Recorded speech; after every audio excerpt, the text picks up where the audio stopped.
sejahtera kepada Profku dan rakan-rakan sekalian. Saya Lia Arfira Arif akan mengupas pengenalan kesan sosial bagi isu ekonomi demografi. Demografi adalah satu bidang pembelajaran yang berasaskan ilmiah di mana bidang ini berkait rapat dengan bidang sosial. Istilah atau perkataan demografi pada awalnya berasal dari perkataan demos yang bermaksud penduduk dan graphian yang bermaksud gambaran. Istilah demografi ini pertama kali digunakan pada tahun 1855 oleh H.L. Guillet dalam bukunya yang bertajuk Elements of Human Statistics or Comparative Demography. Demografi ditakrifkan sebagai suatu kajian ilmiah yang berkaitan dengan populasi manusia, komposisi dan bagaimana kependudukan mengalami perubahan daripada kelahiran, kematian dan perpindahan penduduk dari satu tempat ke satu tempat yang lain.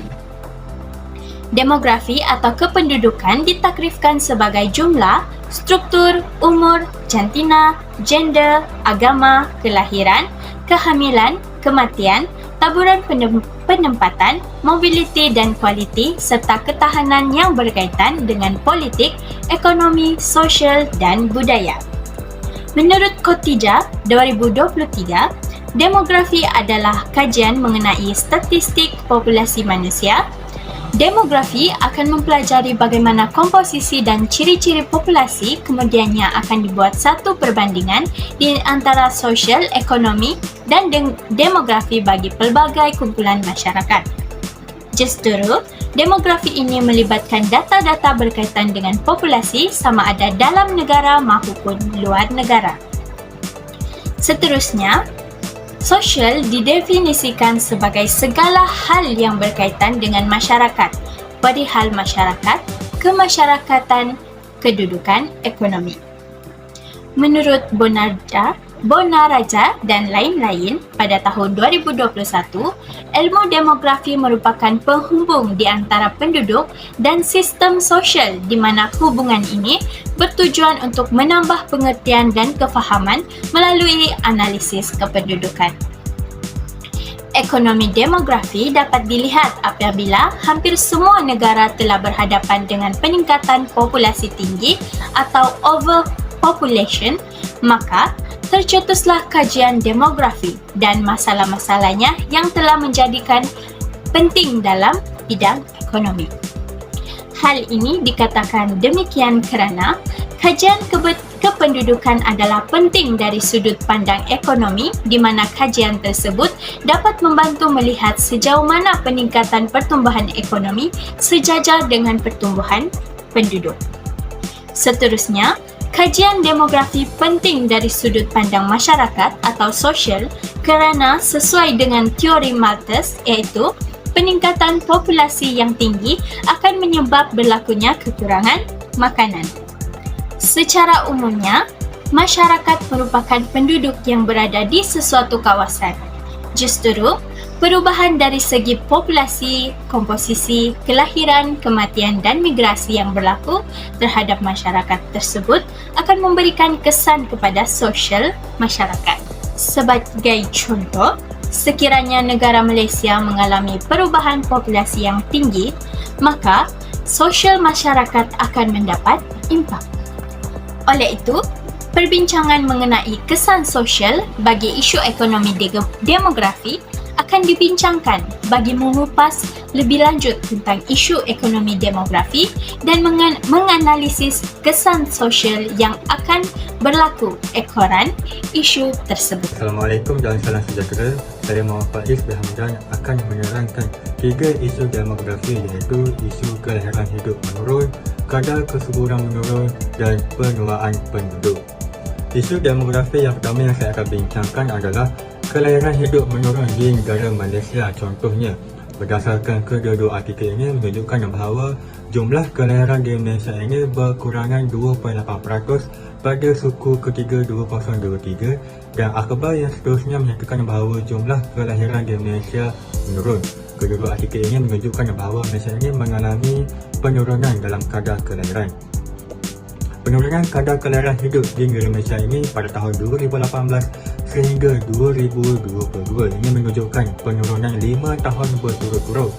Jadi pada tahun 2018 kita boleh lihat melalui data jadual satu persatu iaitu sebanyak 501,945,000 menurun kepada 489,863 pada tahun 2019 sehinggalah menurun sehingga 423,124 pada tahun 2022.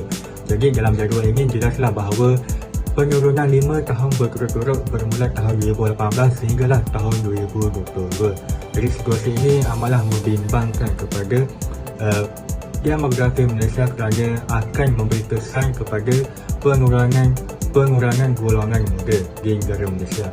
Isu demografi yang seterusnya saya akan bincangkan adalah kadar kesuburan menurun di negara Malaysia. Contohnya, berdasarkan artikel ini menunjukkan bahawa kadar kesuburan jumlah wanita Malaysia terus menurun. Dan akhbar yang seterusnya menyatakan bahawa Ketua Jabatan Perakaan Malaysia iaitu Datuk Seri Muhammad Uzi menjelaskan kadar kesuburan pada paras terendah di Malaysia. Jadi, kedua-dua artikel ini menunjukkan bahawa Malaysia ini mengalami isu kadar kesuburan yang sangat rendah. Jadi di Malaysia ini menunjukkan trend yang menurun dalam kadar kesuburan sejak tahun 2000 lagi sehingga tahun 2022 iaitu daripada 2.9 anak kepada 1.6 anak satu keluarga. Jadi kita boleh lihat data-data daripada Jabatan Perakaan Malaysia yang mana menunjukkan pada tahun 2016 iaitu kadar kesuburan berjumlah 1.9 anak pada tahun 2016 dan kekal pada tahun 2017 dan turun pada 2018 iaitu 1.8 anak dan turun kepada 1.7 anak pada tahun 2021 dan turun lagi sehingga 1.6 pada tahun 2022. Jadi jelaslah bahawa data-data ini menunjukkan penurunan kadar kesuburan di Malaysia. Isu demografi yang terakhir yang saya akan bincangkan adalah penuaan penduduk di negara Malaysia. Berdasarkan kedua artikel akhbar ini menyatakan bahawa 7 tahun menjelang negara menua di negara Malaysia dan yang seterusnya menyatakan menuju negara tua 2030. Kerajaan perlu fokus bangunkan ekonomi penuaan menurut pakar. Jadi berdasarkan kedua-dua artikel akhbar ini jelaslah bahawa negara Malaysia ini akan mempunyai golongan tua yang semakin ramai. Oleh sebab itu, menurut pakar perlu bangunkan ekonomi penuaan untuk golongan warga emas yang semakin ramai ini. Jadi menjelang tahun 2030, Malaysia bakal menjadi salah sebuah negara tua yang mempunyai 5.8 juta warga emas pada tahun 2030 dan jangka hayat juga meningkat kepada 74.8 tahun berbanding 63.6 tahun bagi bayi yang lahir 5 dekad yang lalu. Perbezaan hampir 10 tahun jangka hayat daripada bayi yang lahir 5 dekad yang lalu berbanding bayi yang lahir pada 10 tahun sekarang. Sahaja daripada saya serahkan kepada pembentang yang seterusnya. Salah satu isu ekonomi demografi di Malaysia adalah pertumbuhan urbanisasi yang cepat. Sebelum mengulas isu ini lebih lanjut, tahukah anda apa itu urbanisasi? Urbanisasi adalah proses perubahan suatu kawasan daripada luar bandar kepada bandar. Dalam erti kata lain, urbanisasi adalah pembandaran yang berlaku apabila pertempatan bandar berkembang menjadi bandar yang lebih besar dan kompleks. Sifatnya adalah seperti dari bandar kecil ke bandar sederhana, akhirnya menjadi bandaraya. Menarik untuk dikongsikan melalui laman seseorang rasmi Astro Awani dengan mengambil tajuk penduduk bandar di Malaysia dijangka meningkat kepada 84% pada 2040. Perkara ini sudah tentu memberi kesan kepada kualiti penduduk dan alam sekitar di kawasan setempat.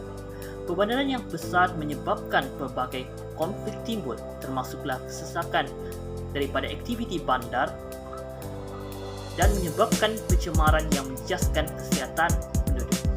Ia juga memberi tekanan kepada sumber sedia ada, seperti ruang yang semakin berkurangan, sumber infrastruktur dan kewangan serta modal insan yang berkebolehan untuk mengatasi berbagai cabaran yang dialami bandar pada masa kini.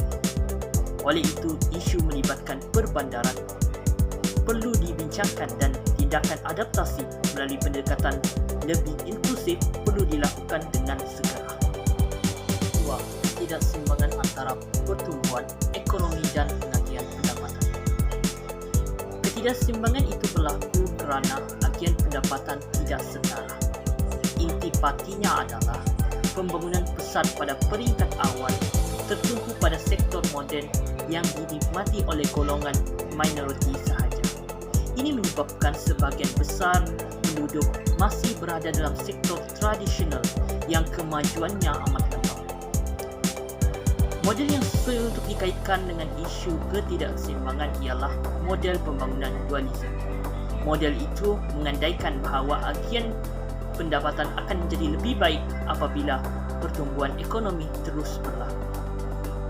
Merujuk kepada laman sesawang rasmi Berita Harian dengan memetik tajuk isu ketidakseimbangan pembangunan jadi tumpuan. Statistik menunjukkan jurang pembangunan antara wilayah iaitu bandar dan luar bandar serta jurang pendapatan isi rumah semakin melebar dari tahun ke tahun.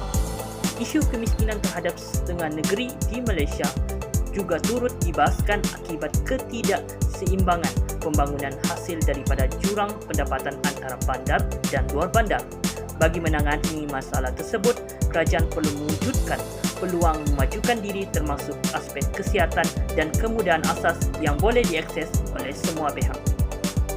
Assalamualaikum dan salam sejahtera kepada semua. Saya Muhammad Afiqdin bin Muhammad Tua akan menerangkan serta mengulaskan tentang faktor-faktor yang akan mempengaruhi isu demografi. Terdapat banyak faktor yang boleh mempengaruhi isu demografi dalam sebuah negara. Tapi saya akan tekankan kepada 4, iaitu faktor tingkat pendidikan, faktor kesuburan, faktor kadar kematian dan faktor migrasi. Faktor yang pertama ialah tingkat pendidikan. Apa itu pendidikan?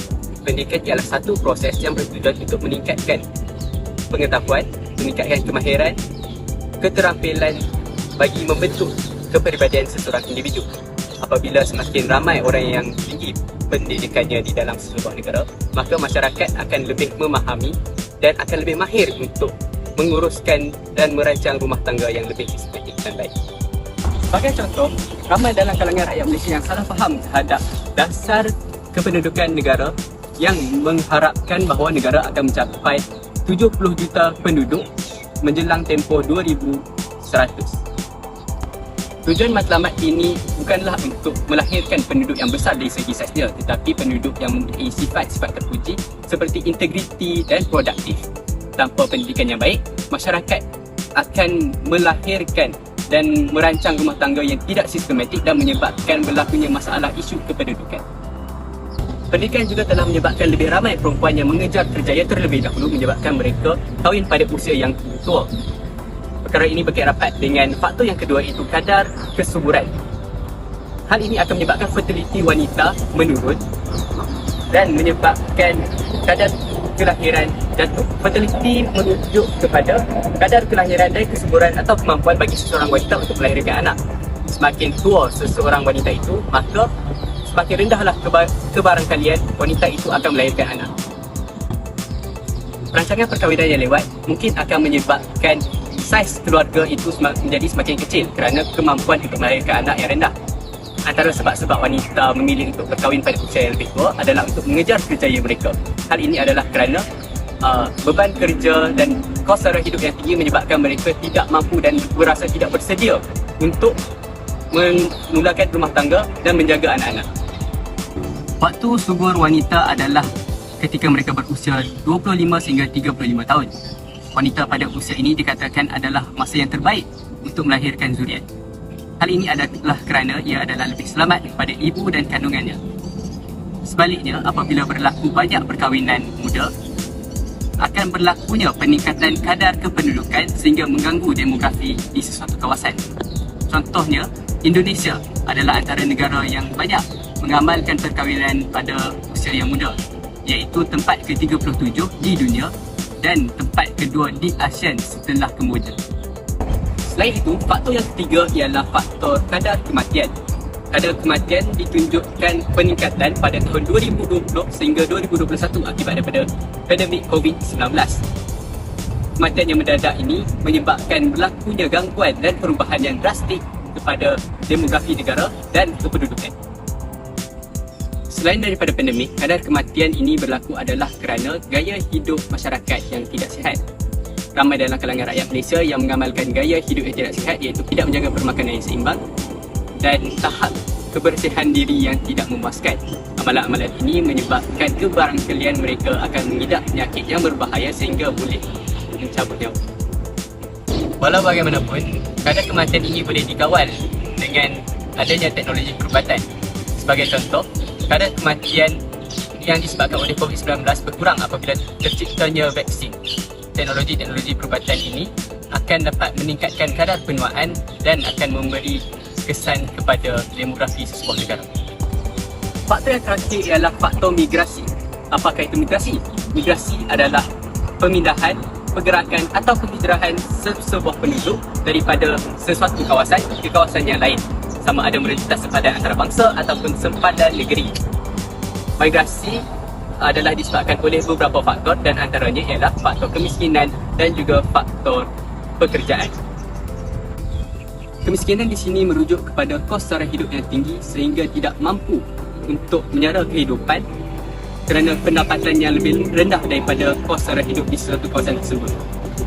Hal ini menyebabkan golongan-golongan ini mengambil inisiatif untuk berpindah daripada kawasan tersebut ke kawasan yang lebih rendah kos sara hidupnya.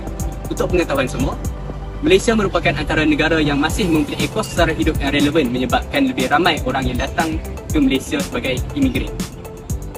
Migran juga disebabkan oleh tarikan pekerjaan, gaji serta upah yang lumayan.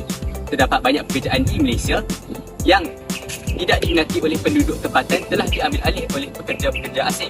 Contoh-contohnya adalah kerja-kerja pembinaan, kerja-kerja pembersihan lombong ataupun sisa kumbahan serta kerja-kerja pembuangan sampah.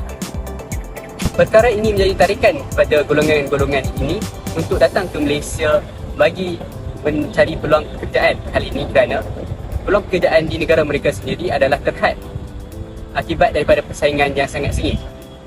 Oleh itu, mereka mengambil inisiatif untuk mencari dan berpindah ke negara-negara lain untuk mendapat peluang pekerjaan daripada hidup menganggur di tanah air sendiri.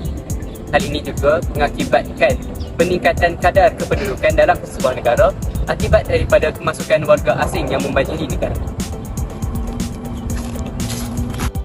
Baiklah, saya akan teruskan pembahasan ini dengan membahaskan berkenaan kesan sosial bagi isu ekonomi demografi. Jadi isu demografi ini mempengaruhi dan mempunyai kesan dari segi pelbagai aspek, iaitu termasuklah dari segi ekonomi, dasar dan juga masyarakat. Jadi untuk yang pertama kita akan membahaskan berkenaan pertumbuhan ekonomi. Jadi di sini demografi sangat memainkan peranan yang penting di dalam kadar pertumbuhan ekonomi. Jadi sebagai contoh di sini, populasi yang semakin meningkat, yang semakin tua, ditambah pula dengan kadar kelahiran yang semakin menurun, mungkin menunjukkan penurunan dalam pertumbuhan ekonomi.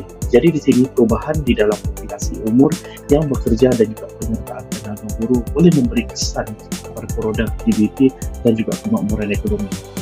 Kesan yang kedua kita boleh bahas berkenaan ialah pasaran buruh. Jadi dari segi pasaran buruh, perubahan demografi yang mempengaruhi penawaran buruh boleh memberi impak kepada kadar pengukuran untuk jangka masa yang panjang. Faedah keseimbangan arah aliran pasaran perumahan dan juga permintaan untuk aset keuangan. Jadi pengurangan tenaga buruh kerja disebabkan perubahan demografi ini boleh menimbulkan cabaran bagi pasaran buruh dan juga pertumbuhan ekonomi. Jadi selain itu, dari segi implikasi dasar pula, perubahan terhadap demografi menimbulkan cabaran kepada penghidupan dasar dan juga memerlukan tindak balas yang sesuai. Jadi perubahan ini juga boleh mempengaruhi dasar monetari, dasar fiskal dan juga dasar kerajaan yang lain. Oleh itu, pelbagai langkah yang perlu diambil untuk menangani impak negatif perubahan demografi ini. Kesan yang lain ialah dari segi cabaran dan juga peluang sosial. Jadi aliran demografi yang menjangkakan cabaran ekonomi dan juga sosial yang utama, iaitu seperti menghadapi pengurangan tenaga kerja, peningkatan populasi warga emas, serta mengurangkan ketidaksamaan dan juga halangan kepada peluang. Jadi walau bagaimanapun, tren ini juga menawarkan peluang untuk memahami serta menangani implikasi perubahan demografi yang penting pada dasar awam. Dari segi permintaan dan juga pengeluaran pengguna, jadi di sini perubahan demografi sepertinya populasi umur yang bekerja yang semakin meningkat boleh merangsang permintaan pengguna. Jadi menjana pengeluaran domestik dan juga mewujudkan peluang pekerjaan yang baru. Jadi sebaliknya, perubahan dalam corak penggunaan dan pengeluaran disebabkan oleh peralihan demografi ianya boleh memberikan cabaran kepada sosial isu demografi. Selain itu juga kita boleh bahas berkenaan dengan simpanan, pelaburan dan juga inovasi. Jadi perubahan demografi seperti populasi yang muda dan juga dinamik ini boleh membawa kepada peningkatan simpanan, pertumbuhan yang diterajui, pelubaran dan juga memupuk inovasi dan juga keusahawanan. Sebaliknya, tenaga kerja yang semakin tua berpotensi membawa kepada penurunan dalam pelaburan dan juga pembentukan modal. Perubahan demografi mempunyai kesan yang besar terhadap pasaran perumahan. Pertumbuhan penduduk umur dan juga pendapatan isi rumah secara langsung akan mempengaruhi permintaan perumahan dan juga nilai hartanah. Jadi kita boleh ambil contoh pada zaman sekarang apabila generasi muda sedang berkahwin memulakan keluarga yang baru. Jadi di sini permintaan untuk rumah yang lebih besar mungkin akan berkurangan. Tapi permintaan untuk rumah yang lebih kecil kemungkinan akan lebih meningkat dan juga permintaan untuk rumah lebih mampu hidup ataupun hartanah sewaan juga akan meningkat. Dari segi perahilan demografi seperti kemerosotan di dalam pasangan suami istri dan juga peningkatan di dalam isi rumah bukan keluarga, ini juga akan mempengaruhi pilihan perumahan tersebut. Jadi ini boleh membawa kepada permintaan yang lebih besar dari segi hartanah yang lebih kecil dan juga lebih selesa, serta peralihan daripada pilihan perumahan yang menggunakan konsep lebih besar adalah lebih baik. Perubahan di dalam komposisi isi rumah juga dan demografi memberi kesan kepada lokasi dan keutamaan luas persegi. Jadi kita juga boleh ambil contoh di sini, isi rumah yang bukan keluarga mungkin mengutamakan lokasi yang berdekatan dengan tempat kerja dan juga hiburan untuk memudahkan mereka. Jadi manakala permintaan untuk saiz persegi yang lebih besar dan lebih banyak bilik tidur mungkin juga berkurang disebabkan harga yang meningkat. Jadi perubahan demografi seperti peralihan dalam jangka hayat dan juga pengagihan umur, kesan jualan dan juga corak pembelian perumahan. Jadi sebagai contoh yang lain, pemuncak umur dalam pembelian dan jualan perumahan adalah berbeza dengan umur yang lebih tua dan juga pada masa yang lalu. Jadi ini juga menggambarkan terdapat perubahan di dalam jangka hayat dan juga permintaan perumahan. Jadi untuk dari aliran demografi seperti pertumbuhan isi rumah minoriti dan juga kadar pembentukan isi rumah yang berbeza adalah amat berbeza di dalam untuk memahami permintaan perumahan. Jadi tren ini juga mempengaruhi bilangan dan juga jenis isi rumah yang membawa kepada perubahan di dalam pasaran perumahan. Salam sejahtera kepada Profesor dan rakan-rakan sekalian. Saya Davian Saul, pemegang nomor metrik di 20020096801. Baiklah, seterusnya kita lihat kepada langkah-langkah untuk mengatasi kesan sosial yang disebabkan oleh isu demografi. Okey, langkah pertama yang boleh diambil adalah termasuk meningkatkan akses kepada pendidikan dan kesihatan. Hal ini kerana kedua-dua aspek ini merupakan faktor penting dalam pembangunan masyarakat yang mampan. Dalam konteks pendidikan, peruntukan besar telah diberikan kepada Kementerian Pendidikan Malaysia melalui Belanjawan 2024 untuk meningkatkan akses kepada pendidikan berkualiti. Bagi kesihatan pula, usaha-usaha seperti melabur dalam pendidikan seksual dan pendidikan reproduktif untuk kanak-kanak serta meningkatkan akses kepada maklumat kesihatan untuk kanak-kanak telah dilakukan. Selain itu, langkah seterusnya adalah memperkenalkan dasar-dasar yang menggalakkan pertumbuhan penduduk yang mampan seperti dasar keluarga yang mampan.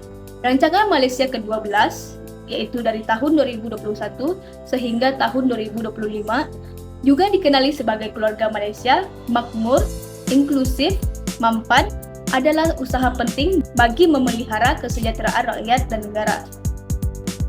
Dasar keluarga yang mampan ini melibatkan pendekatan bagi memastikan setiap anggota keluarga mendapat sokongan yang diperlukan untuk berkembang. Langkah seterusnya adalah dengan meningkatkan kebolehpasaran dan peluang pekerjaan. Kebolehpasaran dapat ditingkatkan melalui program career grooming, membimbing penyediaan resume, membina kemahiran insan dan kemahiran teknikal berkaitan pekerjaan. Peningkatan peluang pekerjaan pula dapat dicapai melalui pembangunan teknologi dan pemasaran digital. Inisiatif penciptaan pekerja bermula tahun depan diyakini lebih terancang dan dilaksanakan secara menyeluruh, bersepadu serta berkesan menerusi penubuhan Majlis Pekerjaan Negara (NEC). Seterusnya, langkah yang boleh diambil adalah dengan meningkatkan kesedaran orang ramai tentang isu demografi dan implikasinya. Kewujudan demografi berdaya tahan yang mampu mengatasi perubahan yang berlaku dalam struktur demografi merupakan platform penting bagi negara. Langkah-langkah proaktif perlu diambil untuk memastikan kesejahteraan dan kualiti hidup masyarakat terjaga. Oleh itu, pendidikan dan kesedaran tentang isu demografi dan implikasinya sangat penting untuk memastikan masyarakat dapat bersiap sedia dan beradaptasi dengan perubahan ini. Salah satu langkah yang boleh diambil adalah dengan meningkatkan kualiti hidup rakyat dengan menambah baik infrastruktur dan perkhidmatan awam. Rangka Kerja Ekonomi Madani adalah inisiatif oleh Kerajaan Malaysia yang bertujuan untuk memperkasakan negara dan membangun masyarakat yang lebih adil dan makmur. Ini melibatkan penekanan kepada penyelesaian perkara dalam 8 sektor penting termasuk ekonomi dan keuangan, perundangan, pendidikan, masyarakat, budaya, dan juga pembangunan bandar dan luar bandar. Infrastruktur bertaraf dunia di bandar utama adalah salah satu elemen penting dalam rangka kerja ekonomi madani. Ini termasuk pembangunan infrastruktur digital dan juga pintar yang merupakan elemen utama dalam memacu negara menuju ke arah Smart Nation. Akhir sekali, penting juga untuk memastikan kesaksamaan dalam kesejahteraan penduduk. Hal ini demikian kerana ia mempunyai kesan yang besar terhadap pembangunan sosial dan ekonomi suatu negara. Kesaksamaan dalam pembangunan ekonomi dan sosial melibatkan usaha untuk memastikan semua individu mendapat manfaat yang sama dari kemajuan negara. Menurut Asma Ahmad dan Rosniza Aziz Chehros 2017, ketidaksamaan dalam kesejahteraan boleh menyebabkan ketidakstabilan sosial, ketegangan politik, dan ketidakadilan dalam masyarakat. Ketidaksamaan dalam kesejahteraan juga boleh menghalang pertumbuhan ekonomi dan pembangunan negara secara keseluruhan. Oleh itu, tindakan untuk menangani ketidaksamaan dalam kesejahteraan penduduk adalah penting untuk mencapai pembangunan yang mampan dan inklusif. Konklusinya, kajian demografi adalah berkaitan dengan populasi, komposisi, dan migrasi penduduk. Analisis data populasi dan perubahan masyarakat merupakan ekonomi demografi, di mana perubahan ini akan mempengaruhi sosial masyarakat. Isu ekonomi demografi adalah kadar kelahiran menurun, kadar kesuburan menurun, dan jangka hayat penduduk meningkat. Apabila kadar kelahiran dan kesuburan menurun, populasi penduduk akan menurun.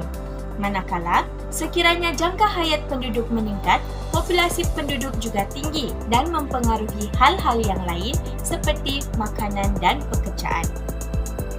Isu ekonomi demografi ini disebabkan oleh pelbagai faktor seperti pendidikan, kesuburan, kematian, dan teknologi. Justru, isu ekonomi demografi ini memberikan kesan sosial kepada masyarakat seperti berlakunya pertumbuhan ekonomi, pasaran buruh, implikasi dasar, dan cabaran peluang sosial. Oleh itu, apabila berlakunya isu-isu ekonomi demografi dan memberikan impak kepada sosial, kerajaan perlu memainkan peranan yang besar untuk memastikan pengurusan negara pada tahap pengurusan yang baik. Kerajaan perlu mengambil contoh dari negara-negara yang maju yang mampu menyusun strategi untuk memastikan politik, ekonomi, dan sosial sentiasa dalam keadaan stabil. Sekian dan terima kasih.